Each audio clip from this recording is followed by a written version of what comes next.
राम मंदिर के निर्माण की भव्य तस्वीरें तो आप देख ही रहे हैं, लेकिन आज हम आपको राम मंदिर से जुड़ी वो तस्वीरें दिखाने वाले हैं जो आज तक लोगों के सामने नहीं आ पाई। ये वो सबूत हैं जो चीख चीख कर इस बात की गवाही दे रहे हैं कि जहां मस्जिद होने का दावा था, वहां रामलला सदियों से विराजमान थे बॉस।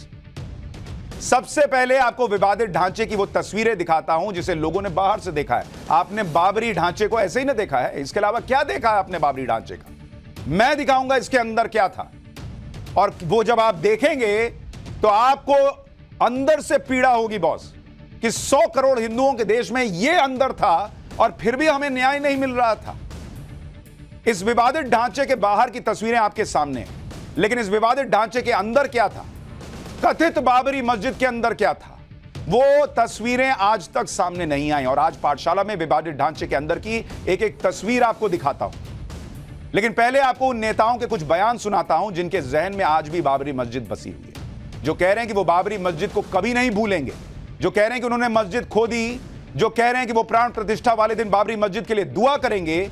एक बार ये बयानों को याद कीजिए, फिर ये तस्वीरें दिखाऊंगा आपको।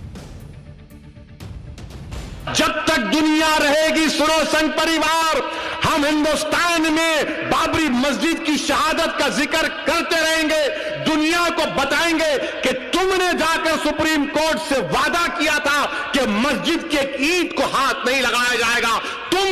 तुम्हारे लोगों ने मस्जिद को शहीद किया, और हमारी मस्जिद जो 550 साल से वहां पर थी, जहां पर हमने हय्या अलल सलाह और हय्या अलल फलाह की सदाएं दी, तुमने मस्जिद को शहीद किया और मोमेंटो के तौर पर तुमने ईंट को उठाकर लेकर गए। हम अपने बच्चों को सिखाकर जाएंगे इस दुनिया से, अगर हमारी सिस्कियां बाकी रहेंगी तो हम कलमा भी पढ़ेंगे और कहेंगे बाबरी मस्जिद की शहादत को याद रखो।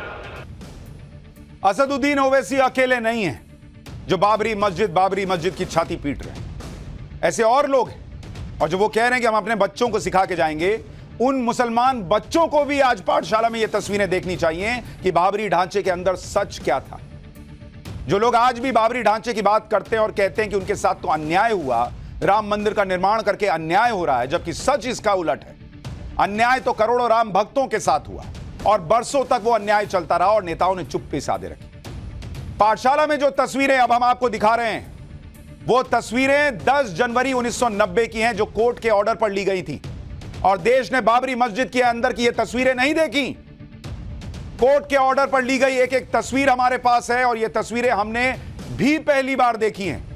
इन तस्वीरों से आपको दो बड़ी बातें पता चलेंगी। पहली ये कि विवादित ढांचा गिरने से पहले मस्जिद परिसर आखिर दिखता कैसा था, और उसके अंदर क्या क्या चीजें थी मस्जिद के अंदर, जो मंदिर थे वो कैसे दिखते थे, और जो 1949 में रामलला की मूर्ति स्थापित हुई थी वो कैसी दिखती थी। दूसरा, मस्जिद के अंदर वो प्रमाण भी आपको दिखाएंगे जिससे यह साबित हो जाता है कि मंदिर के अवशेषों का इस्तेमाल मस्जिद बनाने में किया गया। सबसे पहले आपको बाबरी मस्जिद के या बाबरी ढांचे के अंदर की वो तस्वीरें दिखाता हूं जो सबसे ज्यादा चौंकाने वाली हैं। और ये तस्वीर देखिए, विष्णु जैन हमारे साथ मौजूद हैं। विष्णु भाई, आप तो ये मंदिरों की जो लड़ाई लड़ रहे हैं, आप तो ये देख रहे हैं, आप बेहतर बताएंगे। और के मोहम्मद साहब जो अंदर गए हैं बाबरी मस्जिद के, वो बताएंगे। ये तस्वीर देखिए, इसको पॉज कीजिए, इस तस्वीर को पॉज कीजिए और देखिए, जूम करके दिखाइए। ये जो आप पिलर्स देख रहे हैं, ये बाबरी ढांचे के अंदर का पिलर है जिसमें हिंदू आकृतियां बनी हुई हैं। 12 पिलर बाबरी ढांचे के अंदर जिन पर हिंदू आकृतियां बनी हुई थी, और ये मस्जिद इस पर टिकी हुई है। ये देखिए, ऐसा नहीं है कि ये पिलर बाहर से रखा हुआ है, ऐसे पिलर्स पूरे मस्जिद में मौजूद थे, और 12 पिलर्स करीब करीब बताए जा रहे हैं। और एक एक पिलर की तस्वीर दिखा रहा हूं आपको। दूसरी तस्वीर दिखाइए जिसमें आपको पिलर के अंदर ये जो पूरा निर्माण है पिलर के अंदर, ये देखिए, इसको देखिए, इसमें यहां पर फूल बना हुआ है, वही कलाकृति दिख रही है। पिलर के ऊपर कलश और दूसरी चीजें दिख रही है। वो वाली तस्वीर भी दिखाइए जिसमें पिलर में, ये देखिए, अंदर घंटी दिख रही है, पूजा हुई है उसकी तस्वीर दिख रही है, पिलर में कलश बना हुआ है। विष्णु जैन जी, मैं के मोहम्मद साहब आपके पास आऊंगा, लेकिन ये बाबरी ढांचा, ये देखिए, यहां पर कलश बना है। जूम करके दिखाइए इसको, ये तस्वीर दिखाइए यहां जूम करके, ये कलश बना हुआ है। ये तस्वीर आप देख रहे हैं, ये पूरा कलश बना हुआ है, और इस पिलर पर हिंदू धर्म की निशानियां हैं। विष्णु जैन जी, ये क्या है? देखिए, ये जो तस्वीर ली गई थी ऑनरेबल इलाहाबाद हाई कोर्ट के आदेश से 10 जनवरी 1990 को राकेश तिवारी, जो उस समय के आर्कियोलॉजिकल सर्वे के यूपी स्टेट के चीफ थे, उन्होंने तस्वीरें ली थी और ये कलर्ड फोटोग्राफ्स का आदेश ऑनरेबल इलाहाबाद हाई कोर्ट ने दिया था। और मैं आपको ये भी बताना चाहता हूँ कि जब 30 सितंबर 2010 को इलाहाबाद हाई कोर्ट की फाइनल हियरिंग हुई थी, उससे पहले ये सारी तस्वीरें। एक सेकंड, ये तस्वीर देखिए, ये एक और तस्वीर, इसमें आप देखिए साफ साफ पिलर पर किस तरह से बाबरी ढांचे के अंदर ये पिलर दिख रहा है और इसमें पूरी कलाकृति जो है वो हिंदू कलाकृति दिख रही है बाबरी ढांचे के अंदर। अब आप अपनी बात कहिए और तस्वीरें रखिए फुल फ्रेम। तो हम लोग यही बात बताना चाहते हैं कि ये जो 14 कसौटी के खंभे मिले थे, ये इस तथाकथित मस्जिद के अंदर मिले थे जिसको लोग बाबरी मस्जिद कहते हैं। और प्रिसाइसली हमारा यही केस था कि बाबरी मस्जिद बनाने के लिए कोई नया या फ्रेश कंस्ट्रक्शन नहीं किया गया। ऑलरेडी जो प्री एग्जिस्टिंग हिंदू मंदिर का स्ट्रक्चर था उसी को एक मस्जिद का शेप देने की कोशिश की गई है। और ये जो पिलर आज आप दिखा रहे हैं, ये चीख चीख के कह रहे हैं कि एक हिंदू मंदिर का अवशेष है और हिंदू मंदिर के स्ट्रक्चर, उनके मलबे को ही इस्तेमाल करके उसको मस्जिद का रूप देने की कोशिश की गई है। और इन पिलर्स को तो डिस्टर्ब तक नहीं किया गया है। और आर्कियोलॉजिकल सर्वे ऑफ इंडिया ने अपनी रिपोर्ट में ये बातें स्पष्ट रूप से कही हैं। और ये भी बताना चाहता हूं, सुप्रीम कोर्ट के जजमेंट में 2019 1 SCC पेज 1 पैराग्राफ 730.7 में सुप्रीम कोर्ट ने आर्कियोलॉजिकल सर्वे ऑफ इंडिया की फाइंडिंग को माना है। तो जो लोग ये हमेशा कहते रहते हैं कि सुप्रीम कोर्ट का फैसला आस्था के आधार पे है, कृपया करके सुप्रीम कोर्ट का जजमेंट पढ़ ले और ये सारी तस्वीरें। और जो सारे लोग ये कहते हैं कि अंदर वहां बाबरी ढांचे के नीचे मंदिर नहीं मिला, बॉस नीचे मंदिर कहां तलाश रहे हो? ये तो बाबरी ढांचा ही खड़ा है मंदिर के ऊपर। ये 12 पिलर जिन पर बाबरी ढांचा खड़ा था, उस पर हिंदू धर्म की निशानियां चीख चीख कर गवाही दे रही हैं और लोग मंदिर ढूंढ रहे थे। और आज कह रहे हैं कि हम अपने बच्चों को सिखाकर जाएंगे कि बाबरी मस्जिद के लिए को याद रखना, उसकी शहादत याद रखना। हमारे साथ के मोहम्मद साहब हैं, ASI के पूर्व क्षेत्रीय निदेशक, जो बाबरी मस्जिद के अंदर गए थे। के मोहम्मद साहब, आपने तो ये तस्वीरें अंदर से देखी हैं, देश पहली बार पाठशाला में और टाइम्स नाउ भारत पर देख रहा है। आपने जब सामने से देखा ये 12 पिलर, क्या आपको देखकर लगा था कि ये तो मंदिर है, मस्जिद के निशान कहां हैं इसमें? नहीं, बिल्कुल। जब मैंने जब देखा था 1976-77 में, यही इसी तरीके से देखा था।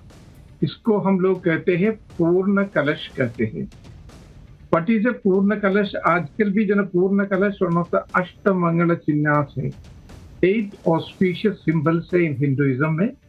खासतौर 12वीं शताब्दी के जितने भी मंदिर होते हैं, उन सारे मंदिरों में आपको ये पूर्ण कलश मिलेंगे।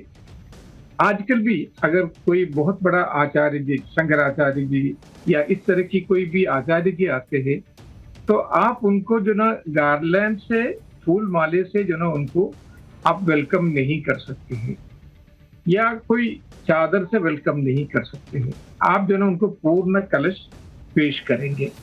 तो वो विधि है, उसी के हिसाब से जो ना ये मंदिर का भी पहले हम लोगों को साइन ये मिला था कि यहाँ इस तरीके के पूर्ण कलश है। उसके बाद जब प्रोफेसर बीबी लाल साहब ने जब एक्सकेवेशन किया था, तो इसको खड़े रखने के लिए जो ब्रिक प्लेटफॉर्म्स थे, वो ब्रिक प्लेटफॉर्म भी एक्सकेवेशन में मिला। और इसके साथ साथ कुछ स्कल्पचर्स भी थे, उस स्कल्पचर्स को जो डिफेस किया हुआ था, लेकिन ये पता था कि जो ना ये बिल्कुल हिंदू गॉड्स एंड गॉडेसेस का है। तो वो जो मूर्तियां थी वो भी अंदर मिली बाबरी ढांचे के अंदर ही पूरी की पूरा सब अंदर ही थे।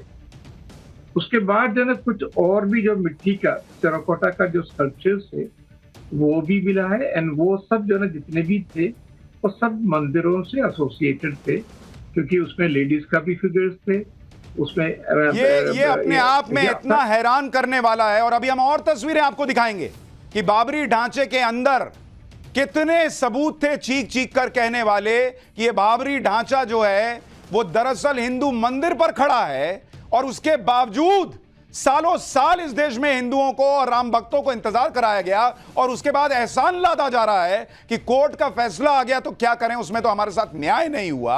आपको मैं और तस्वीरें दिखाऊं उससे पहले आज मैं आपके लिए पाठशाला में सवाल नहीं लेकर आया हूं, मतलब यूनिट टेस्ट नहीं लेकर आया हूं, आज इमोशन टेस्ट होगा आपका। आज मैं आपसे सवाल पूछ रहा हूं और आपको क्यूआर कोड स्कैन करके अपना इमोशन बताना है कि यह देखकर आपको क्या लग रहा है। स्क्रीन पर सवाल डालिए। और यह है आज का हमारा सवाल कि बाबरी ढांचे में मंदिर के सबूत देखकर भी, भाई ये सबूत देखने के बाद कौन चुप रह सकता था। लेकिन इस देश में पार्टियां जो आज कह रही ना कि मेरे और मेरे भगवान के बीच कोई कैसे आ सकता है, वो पार्टियां सालों साल चुप रही। क्यों चुप रही? एक मुश्त मुस्लिम वोट बैंक के लिए, जातियों में हिंदू बटा हुआ है इसलिए ऑप्शन बी, माहौल बिगड़ने का डर था ऑप्शन सी, या फर्जी सेक्युलरिज्म के नाम पर ऑप्शन डी। आपके सामने क्यूआर कोड है, इसको स्कैन कीजिए और मैं आपको लाइव सेंटीमेंट देश का दिखाऊंगा कि ये तस्वीरें देखने के बाद इस सवाल पर देश क्या सोच रहा है, आप क्या सोच रहे हैं। कोई सर्वे नहीं बाद में, अभी लाइव सर्वे, लाइव देश का फैसला, लाइव देश का इमोशन आज देश देखेगा। क्यूआर कोड स्कैन करते जाइए, वोट करते जाइए। विष्णु जैन जी, ये जो हम तस्वीरें देख रहे हैं और अभी और तस्वीरें जो हैं वो डालते जाइए स्क्रीन पर, ये जो हम पैटर्न देख रहे हैं ये तो वही पैटर्न है जो हमने ज्ञानवापी में देखा। ये देखिए एक और तस्वीर, यहां राम जन्मभूमि द्वार भी लिखा हुआ है। यहीं पर सामने देखिए ये पुलिस वाला खड़ा है और यहां पर दोनों तरफ आप देखिएगा, ये पॉज कीजिए, ये दो पिलर तो यहीं सामने में है जिन पर हिंदू आकृति बनी हुई है। विष्णु जैन जी, यही कमोबेश चीज जो है हमने ज्ञानवापी में देखी है। वहां तो पूरी दीवार ही हिंदू धर्म से जुड़ी हुई दिखी, फिर भी मानने से इनकार। यही तस्वीर मथुरा में लोग कहते हैं कि इसी तरह की चीज है, सेम पैटर्न कि मंदिर तोड़कर नहीं लेकिन मंदिर के ऊपर ऐसा लगता है कि मस्जिद खड़ी की गई। नहीं, बिल्कुल मैं कहना चाहूँगा मंदिर तोड़ के ही मस्जिद बनाई जाती है और मस्जिद बनाने के लिए इन सारे डिस्प्यूटेड स्ट्रक्चर्स में कोई फ्रेश कंस्ट्रक्शन नहीं किया गया। उसी के मलबे को, उसी के एरिया को इस्तेमाल करके उसको मस्जिद का शेप देने की कोशिश की गई है। यही चीज़ आप ज्ञानव्यापी में होते हुए देख रहे हैं, यही चीज़ आप मथुरा की शाही ईदगाह में होते हुए देख रहे हैं। और इसीलिए इन सारी जगहों पर सर्वे से, आर्कियोलॉजिकल सर्वे ऑफ इंडिया से, एडवोकेट कमीशन के सर्वे से, फोटोग्राफी से और वीडियोग्राफी से बचा जाता है, क्योंकि वो जानते हैं कि जब वहाँ पे फोटोग्राफी और वीडियोग्राफी होगी तो ये सच उभर के सामने आएगा। मैं एक बात और बताना चाहता हूँ सुशांत जी, आपके इस चैनल के माध्यम से, बहुत एक हिस्टोरिकल फैक्ट है और बड़ा एक महत्वपूर्ण फैक्ट है, और ये सुप्रीम कोर्ट ने अपने जजमेंट में लिखा है और कोई भी इस्लामिक स्कॉलर इसको कंट्राडिक्ट करे, उन्होंने सुप्रीम कोर्ट इस बात को माना है। 1528 से लेके 1855 तक किसी भी नमाज पढ़ने का वहां पे कोई प्रूफ था ही नहीं। ये बात सुप्रीम कोर्ट ने अपने जजमेंट में कही है। ये सारा डिस्प्यूट तब शुरू हुआ है जब 1856, 1857 में वहां पे रेलिंग खींच के हिंदू समाज के लोगों को ब्रिटिश सरकार ने बाहर फेंक दिया इन 3 गुंबद के और कहा कि आप बाहर पूजा करिए, और मुस्लिम समाज के लोगों को अंदर कह दिया नमाज पढ़ने के लिए। वहां से इस डिस्प्यूट का जन्म हुआ है। 1528 से लेकर 1855 तक कोई इस्लामिक स्कॉलर बताए, कोई इस्लामिक एक स्क्रिप्चर बता दे या एक हिस्टोरिकल वर्जन बता दे जहां पे उन्होंने इसके अंदर नमाज पढ़ी हो। के मोहम्मद साहब, एक बात और बताइए, ये जो पैटर्न दिखता है ज्ञानवापी में भी, ये जो पैटर्न दिखता है मथुरा में भी, और ये जो पैटर्न बाबरी में भी आज देश देख रहा है, इसके पहले लोगों ने देखा नहीं है ये सब, कि बाबरी ढांचा मंदिर के पिलर्स पर खड़ा था। ये क्या, आप चूंकि एएसआई से जुड़े रहे हैं, ये क्या था कि पूरा मंदिर तोड़कर नहीं बल्कि मंदिर के पिलर पर मस्जिद क्रिएट करो, ये कोई उस वक्त की सभ्यता थी, क्या था ये? नहीं, इसमें मैं कुछ ज्यादा कुछ कह नहीं पाऊंगा क्योंकि ये तो सब जोड़ी से अभी, क्योंकि इसके बारे में जो ना एक report archaeological survey of India की तरफ से खुद आ रहे हैं, क्योंकि उसमें यहाँ पर भी ज्ञानवापी में भी और दूसरा मथुरा में भी पूरा जो ना इसका सर्वे चल रहे हैं। तो मेरे ख्याल में ये पूरा सर्वे होने दीजिए, उसके बाद ही हम लोग जो ना कुछ कर पाएंगे। लेकिन मेरा व्यक्तिगत ओपिनियन ये है, क्योंकि ये तीनों मुसलमानों को जितना मक्का और मदीना इम्पोर्टेंट है, उतना हिंदुओं के लिए ये बहुत अहम जगह है, बहुत ही पुण्य भूमि है। तो मुसलमानों को, इन हिंदुओं का, मैं किसी पार्टी की बात नहीं कर रहा हूँ, जो विशाल हिंदू समाज है उनका पीड़ा मुस्लिम समाज को समझना चाहिए। उनका दिली दर्द और उनकी वेदना जो है वो मुस्लिम कम्युनिटी को समझना नहीं। और सर, हम चाहिए। इसीलिए दिखा रहे हैं कि कोई ओवैसी तो समझा के चले जाएंगे कि मैं मर जाऊं लेकिन मेरे बच्चे जो हैं वो बाबरी मस्जिद को याद करें, लेकिन वो बच्चे देखें कि जो बाबरी ढांचा है वो चीख चीख कर कह रहा है कि वो तो खुद मंदिर के पिलर्स पर खड़ा है। और ये तो इस्लाम में भी ठीक नहीं है सर। इस्लाम में किसी दूसरे धर्म की जगह पर आप मस्जिद नहीं बना सकते। तो जो लोग आपको ये सिखा रहे हैं वो आपसे गैर इस्लामी बातें करने के लिए कह रहे हैं और आपको अपने पॉलिटिक्स के लिए इस्तेमाल कर रहे हैं। तो आज राम मंदिर का जो कार्यक्रम हो रहा है उसमें जो लोग पॉलिटिक्स कर रहे हैं, उस पॉलिटिक्स में मत फंसिए बॉस। आप देखिए कि वहां राम मंदिर था और उस राम मंदिर, या वहां मंदिर था और उसकी जगह पर अब राम मंदिर बन रहा है, बीच में वहां आकर मस्जिद खड़ी थी या वो ढांचा खड़ा था। अब मैं आपको एक और तस्वीर दिखाता हूं। गुंबद के नीचे एक प्लेन सरफेस का एरिया भी दिखाई दिया यहां पर, ये देखिए। इसी के ऊपर ही करीब 500 साल पहले विवादित ढांचा बनाया गया था। जरा यहां तस्वीर दिखाइए, ये तस्वीर देखिए। ये जो आप नीचे का हिस्सा देख रहे हैं, ये प्लेन सरफेस एरिया दिखता है जिसके ऊपर ये ढांचा क्रिएट किया गया है। ये जगह एक मिट्टी के टीले पर ऊंचाई पर दिखाई दे रही है। इसको देखिए, ये मिट्टी के टीले पर ऊंचाई पर दिखा रही है। किसी जमाने में पूरा हिस्सा विशाल मंदिर परिसर ही था जो धीरे धीरे खंडर में बदल गया। यहां निर्माण से पहले एक मजबूत पक्की नींव बनाई गई थी। इसके ऊपर ही एक बहुत प्राचीन इमारत थी जिसे मंदिर कहा गया था। बाद में इसी इमारत को हटाकर बाबरी ढांचा खड़ा किया गया। अयोध्या की तरह ही मथुरा में इसी तरह से औरंगजेब ने मस्जिद बनवाई थी। यह मथुरा की एक पुरानी तस्वीर आपको दिखाता हूं जिसमें एक प्लेन हिस्से पर मस्जिद का निर्माण किया गया था। यह तो आप बाबरी ढांचा देख रहे हैं, मथुरा वाला भी दिखाइए। वहां पर भी यह कहा जाता है कि एक प्लेन सरफेस था और उसके ऊपर जो है, ये देखिए, अब ये दोनों देखिए, ये अयोध्या और ये मथुरा की तस्वीर दिखा रहा हूं। और कहा यह जा रहा है कि एक मंदिर हुआ करता था जिसे हटाकर मस्जिद वहां पर बनाई गई है और जो सरफेस है वो दरअसल मंदिर का ही सरफेस है। वाराणसी में तो ज्ञानवापी मस्जिद के निर्माण के दौरान प्राचीन मंदिर की एक दीवार का इस्तेमाल किया गया था। यह दीवार आज भी मौजूद है, जिसे आप कई बार पाठशाला में तो और नवभारत पर कई बार देख चुके हैं, जिस पर पूजा पाठ की जाती है। यह दीवार देखिए, यह तो पूरी मंदिर की दीवार नजर आती है और पीछे 3 दीवारें जो है वो मस्जिद से जुड़ी हुई नजर आती है।